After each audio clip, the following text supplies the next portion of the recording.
rise above the noise.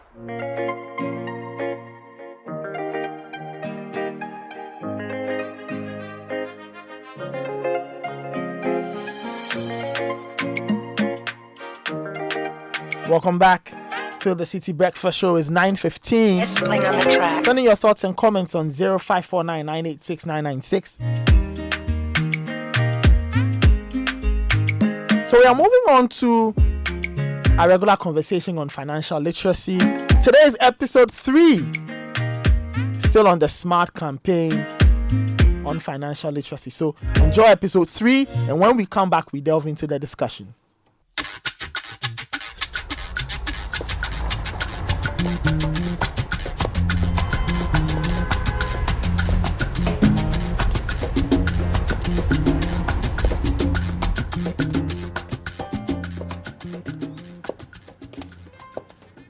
Okay, sweetie.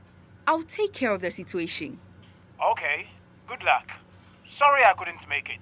Don't worry, sweetie. That's what being a doctor is all about. Thank you, sweetie. Bye. Love you loads. Love you too.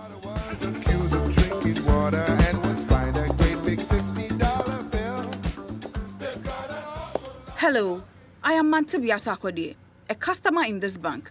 I would like to inquire about some international charges that was deducted from my account 2 days ago. Hello, I am Marian. Good morning, ma'am. Good morning. So you came to inquire about some international charges?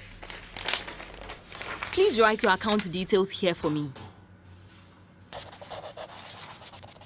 So I am here to inquire and report a problem I faced last Sunday. Okay. 2 days ago, I transferred money, $70, via Swift transfer online, from this bank's mobile app to my kid's sister abroad. Which country, please? America. Then I went on with my daily activities, only to receive a notification that my transaction cost was $100. $100, oh. I don't mean to catch you, but did you accept the notified accrued charges prompt that spelled out the total amount of money you will pay in case you accept to go ahead with the transaction? That is the thing. There was no notification that said I will be charged this so and so amount when I transact the $70. Sorry, ma'am, sorry. For what? For what? Do you think that I would have accepted the transaction if I knew the amount to be paid is more than the money I'm sending? Come on. Sorry, ma'am. Let me check on your accounts for you.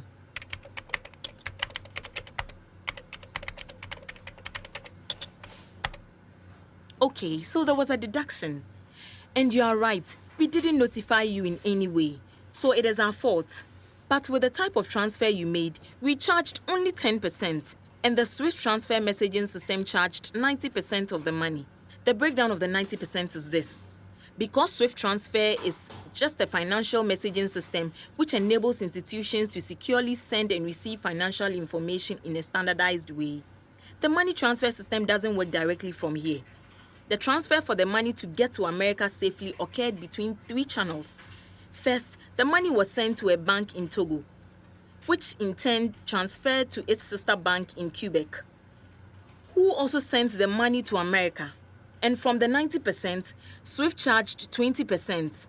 The Togo bank charged 15%. The Quebec bank charged 25%, and the American bank charged 30%. I can help calculate the math if you don't need to, Marian. I understand what you mean, but I should have at least received a prompt from my bank. The whole deduction came as a surprise, you know. Imagine you sending $70 and paying $100 as transaction fees without you being notified about it. What a surprise. How would you feel? I know. I'm sorry. Please give me a minute. I'll be right back. I want to see the manager briefly. Okay. What a nice way to explain this. And she wants me to empathize with the bank, that they only got 10% of the $100. Such a cunning statement. She will come and meet me here. She will explain to me why all the available channels for complaints wasn't available when I called or emailed them. This explanation could have reached me via email or phone after making me waste diesel to this place when there won't be any compensation whatsoever, especially after this devised answer. Mrs. Sarkodie. Oh, you are back? Yes, I have good news for you. Really? Yes. So we'll be sharing the cost of $100 you paid. So we'll compensate your account with $50 after investigations on your complaints. Just like that? No, it's not just like that. We cherish our customers and their views. We are there for you because we are nothing without you. And like I said, after the investigations. I see. Thank you. But I also have some other complaints. From frying pan to fire. Why are your channels for communication always shut down? Not really, ma'am. You think so? This issue would have been resolved without me coming here if I could reach you online or via phone. But no, your services was not available. Okay, if you called the toll-free number and it wasn't available, you should have come to the nearest branch to find out because our service center operates 24/7. Even on holidays and Sundays? Yes, we have a service personnel that runs shifts, so there are people available all the time. Don't hesitate to come in here anytime you have a problem. I didn't know that. Anyway, thanks for the tip. Also, I have blocked my local ATM card, but you guys keep on charging and deducting my money every month for card fee charges. For what transaction though? Wow, you should have complained earlier. I will cancel the card entirely from the system. I'm very sure it was an oversight. And about the charges, I will make sure you get a full refund from the day your card was blocked. So how many days do I have to wait till all this is sorted? Between 5 to 20 days. After investigations on all your complaints, we will provide you with the best resolution in 20 days maximum. I see. Thanks. I think I'm done here. I will go home and wait till the due time. Don't worry. By the way, this is my personal number. Just call me in case you have any problem. Thank you, Marion. I love that you bankers are doing all you can to take care of our needs. Keep it up. Thank you, Mrs. Sarkodie.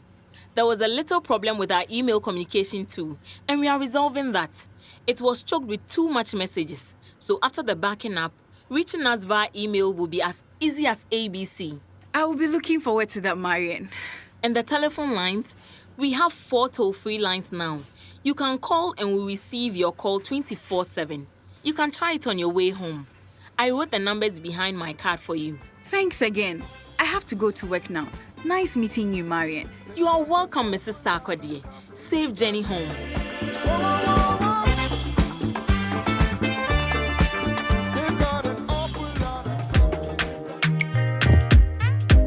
So that was episode 3 of Recourse, part of our SMART campaign. So I've been joined by Vivian Akofa-Mote, Head of Transformation at Opportunity International and board member of the Social Performance Task Force. Hello, madam. Good morning. Good morning. Welcome to the City Breakfast Show. Thank you, Nathan. All right, let's talk about the skit. Now, in the skit, Mantibia had the issues resolved, although with some difficulty. Now, many clients go through such stressful periods without getting the expected result. So, tell us about the complaint handling and resolution processes from the Bank of Ghana. Thank you very much, Nathan, and thank you for this opportunity. This is my 3rd time of being here. And coming here, I listened to your discussions on the indiscipline and our rules. Yes. And I believe there's also a lot of indiscipline in the financial sector. That's why we need to talk about these things. Yeah, thank you very much. The guidelines by Bank of Ghana talk about 3-level processes in resolving misunderstandings in the financial sector. That is, 1, the financial service provider. Then the Bank of Ghana itself and the court. These are 3 levels. The guidelines of BOG has provided for resolving. So the financial service provider, the Bank of Ghana, and then the court. Yes, and the court. Yes. For the financial service provider, the guidelines expect that they shall establish an internal complaint and redress procedure that shall handle and seek to resolve all initial complaints. Where the parties are unable to arrive at a consensus, the financial service provider shall refer the matter to the Bank of Ghana in writing within 5 working days of the stalemate. That's for the financial service provider. Yes. And what about the next level, the Bank of Ghana? Yeah, the Bank of Ghana shall, when the issues are referred to Bank of Ghana, they shall take up all referred and resolved complaints or disputed decisions by the FSP and act as arbitrator between the parties and give appropriate directives where required. Okay.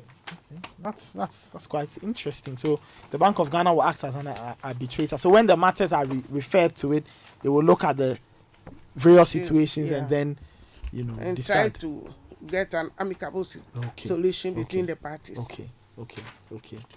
But the third level is where a party is dissatisfied with the decision of Bank of Ghana. Okay. The aggrieved party may seek redress in court by instituting a legal action. Okay. And I just want to add here that listening to Mantibia in the FSP's interaction, you realize that what is at stake is so minimal. Okay. So why will they maybe go to court because of something like that? The time you will waste and even the cost, the inconvenience.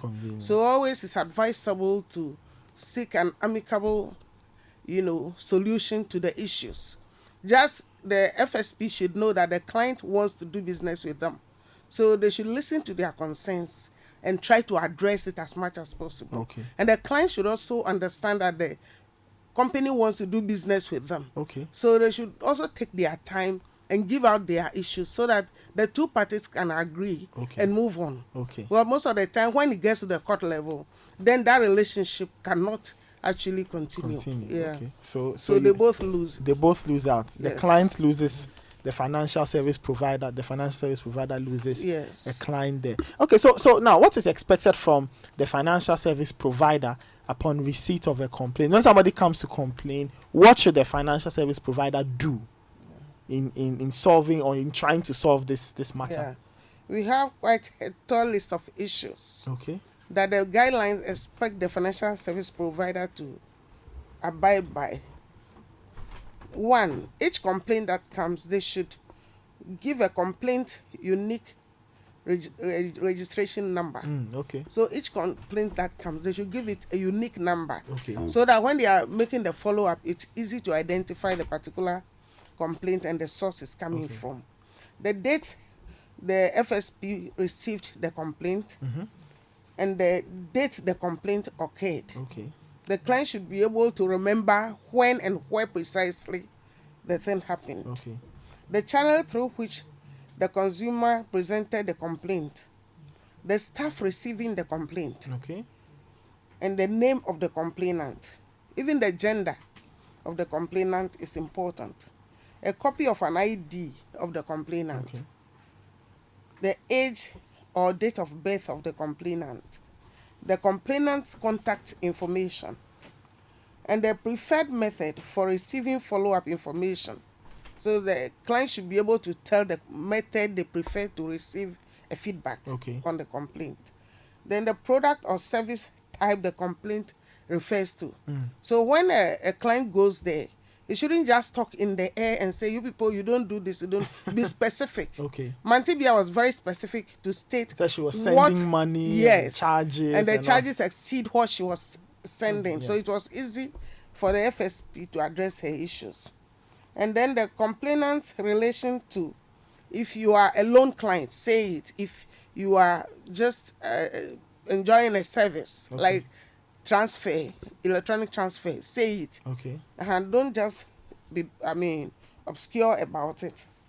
And then the account number, if you have an account with the company, the description of the complaint, the desired outcome you want, as well as any supporting documentation.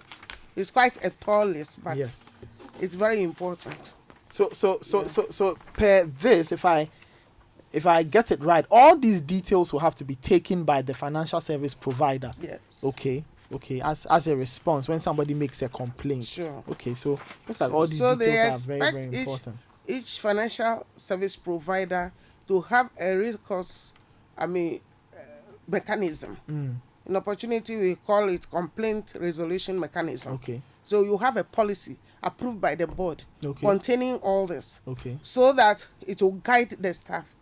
And then, apart from informing the staff what it contains, you also alert your clients or your customers the method of complaint how they can launch their complaint and what to expect. Okay. You make it very clear to them so that they can always fall on those mechanisms. Right. So finally, what advice do you have for clients who feel that their issues may not be resolved even if they complain? Because a lot of people say this about a lot of service providers. Oh, we complain and nothing happens, and I have this challenge and nobody is minding me. So what would you tell clients who feel that even when they speak, they will not be listened to or heard or all that?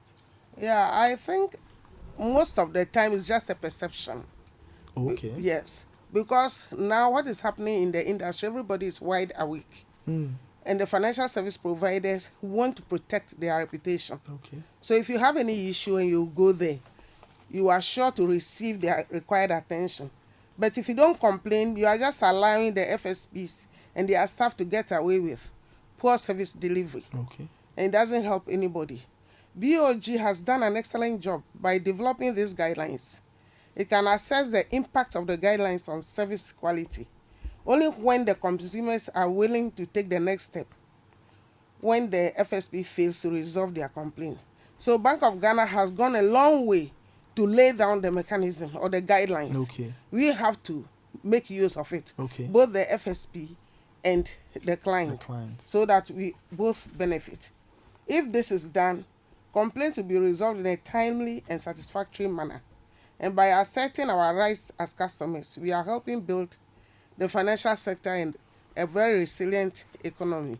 Okay. Yeah. It's quite interesting. You mentioned, so if we just go back a bit to the guidelines, you were saying that the Bank of Ghana helped develop these guidelines to all financial service providers. Yes. So which means that so if clients go to a place and they complain, can they demand that, okay, this is what I know, I want to get a record, I need to, all these things like a unique registration number, dates and stuff. So can clients demand a written record, or for example get something that allows them to document all their grievances? Yeah, when they go, because this is the regulators, guideline, they have something to stand on. Okay. To demand their rights. Okay. They may not, be given a copy of whatever records are kept there.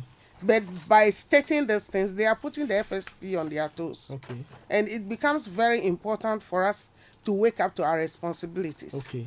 They will not give out the policy because it's an internal document for the institution. Okay. So they will not give it out, but they will know that you know your right. Okay. Sometimes they'll say, oh, you are to know. Yes, even if you are to know and you receive what you need, I mean, I think you've won. Okay. Mantibia would have lost out if she hadn't insisted on her right. As we wrap up, there's a bit of the last part of the skit, and I'd be happy. Yeah. Okay. Yes. Yeah. Okay. So let's remind ourselves of the client protection principles, because all of this, even though we want to satisfy clients, is also a matter of client protection. Yes. So let's go through some of the principles for everybody to know, both the service providers and clients, because it's a marriage of the two groups. Yes. The SMART campaign, that the body organizing this program, embodies a set of core principles for the treatment of clients. The minimum standards that clients should expect to receive when they are doing business with a financial institution. Okay. And these principles are at the heart of the financial inclusion industry. Okay. The 7 principles are appropriate product design and delivery. Okay. So the institution should put in place an appropriate product and service delivery mechanism with the client in mind. Okay. And they should also prevent over-indebtedness. Okay. So whatever facilities they are giving to the client, they should make sure that it's within the capacity and the capability of the client. They shouldn't overburden the client. Okay. Yes. Well, that's quite interesting. So, if clients go to get a facility, yes, it is important that the bank will help them or guide them so that they are not in more distress. Yes. Okay, that's interesting. Yeah. So they sit down with the client, they check your cash flow, and they assess your business, how much you can afford. Okay. Because it's a business that is going to work and pay the loan. Okay. So when they are asking the clients questions, they should be honest and say specific what their capacity is. Okay. Yeah. And they should be transparent with the client. Okay. Transparency is the third one. So all the terms and conditions of the facility, they need to spell every single one out for the client to understand. And the pricing of the institution should be responsible. That's the charges, the interest rates. It should be responsible. Okay. They are not saying it should be the cheapest, but it should be something with the client in mind, such that it's not too much for the client, and at the same time, it will also keep the institution in business. Okay. So it shouldn't always be looking at what the client can afford alone, but what will make the business viable. Because they have to exist to be in business before they can keep on helping others. Yes. And there should be a fair and respectful treatment of clients in whatever they do. Even if they are owing, you owe them, you owe to give them the dignity they deserve. And the last two is privacy of their data. Whatever data they keep with you, make sure you keep it private and confidential. And if you need to disclose, like to the credit bureau, just let them know that this is what you are going to do. And finally, if all this don't work, then make sure there's a mechanism for complaints resolution in place. And that is what we are discussing now. All right. Thank you very much, Vivian Akofa Mote. She's Head of Transformation at Opportunity International and board member, Social Performance Task Force. She's been taking us through some very, very interesting things. And that we had episode 3 of Recourse, looking at financial literacy and all of that. Very, very enlightening skit. And I like the skit because this is something you hear very often. Yes. You know, transaction and charges and I'm paying more and all of that. So this has been very enlightening. So we wait to see when we'll get episode 4 and then we'll continue the conversation. Thank you very much once again. Thank you so much. This is the City Breakfast Show. The city's biggest conversation. The City Breakfast Show. Rise above the noise.